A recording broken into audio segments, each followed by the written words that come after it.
we got to introduce somebody good real quick before we go any farther. And this guy here is the only original member of this band, but that's not by mistake. He works really hard at it, and he worked real hard all year to help put on this festival with the Kiwanis and with Wayne, and they do a great job. And we're really grateful for him, and we're grateful that we get to be a part of it.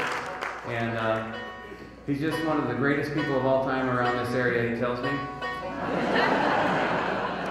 He's from Union, so he's not quite local, but I think Union's cool. You went to high school here, right, didn't you? So what was that? You graduated about 95? Yeah. He's coming up on his 15th or whatever reunion. Would you make him welcome? That's great, Linda, over there.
Did we introduce the banjo player?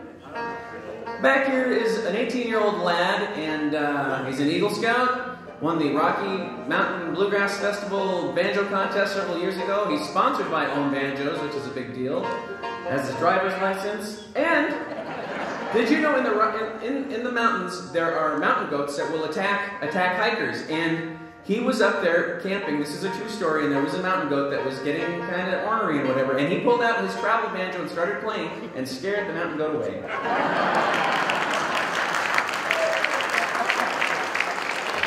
True story.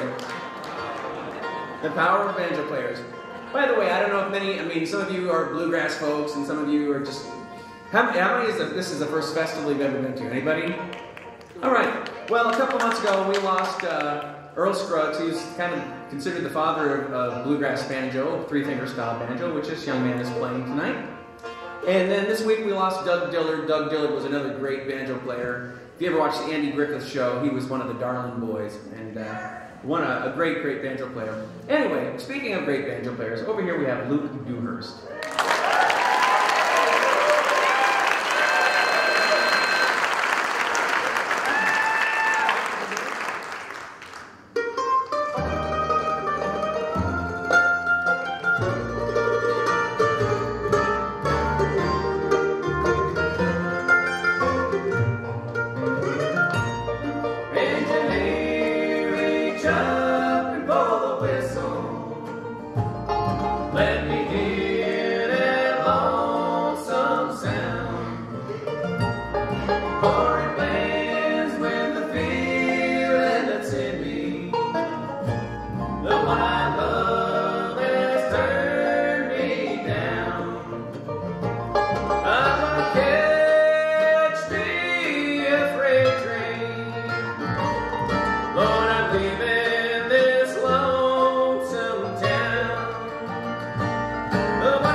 They just gave us a sign back there. We don't know what it means. I think he was telling me I was number one. Well, one more song. What are we all doing?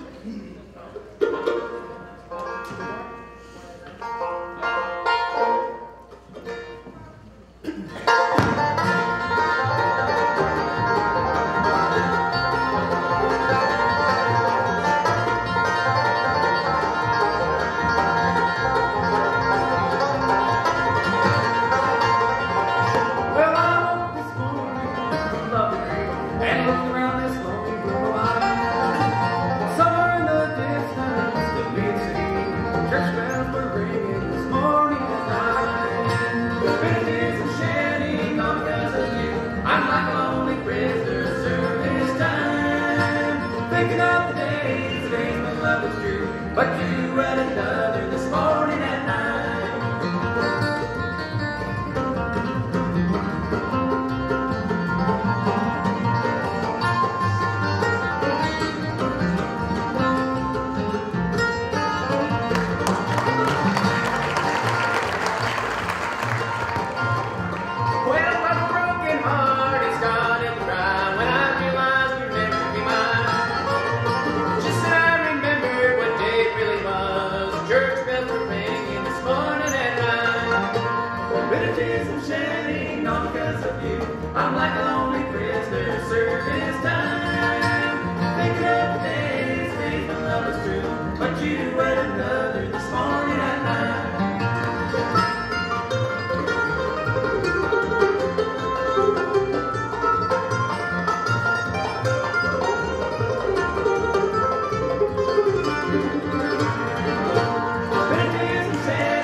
Okay, so if you ever listen to Bill Monroe and whatever, you might hear some rock and roll licks. Bill Monroe is in the Country Music Hall of Fame, he's in the Bluegrass Hall of Fame, but he's also in the Rock and Roll Hall of Fame, which is kind of unusual. You know, he's up there with Aerosmith and, you know, those guys. Guns N' Roses. Actually, there's a band in what is it, England called G Runs N' Roses. I think that's a great band. Czechoslovakia. Anyway, so if you listen to Bill Monroe's playing, you might hear some rock and roll kind of licks. And this is not a Bill Monroe song. This is actually an old blues tune that was done as a rock and roll song. And we're going to do it for you now in just a minute. Folks, it's been our pleasure to play for you tonight. We hope you're enjoying yourself. Enjoy the weekend, have a great time. Jam all night if you want, and there's free midnight hot dogs. So if you get hungry around midnight, are they back like they were last year? In the parking lot, free hot dogs.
Runaway Train, our host band.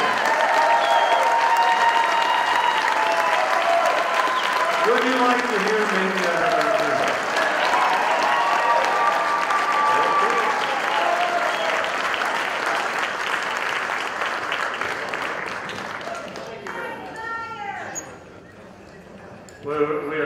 Let's get the rest of the missing the boots. There they are. One more time, Runaway Train. Thank you.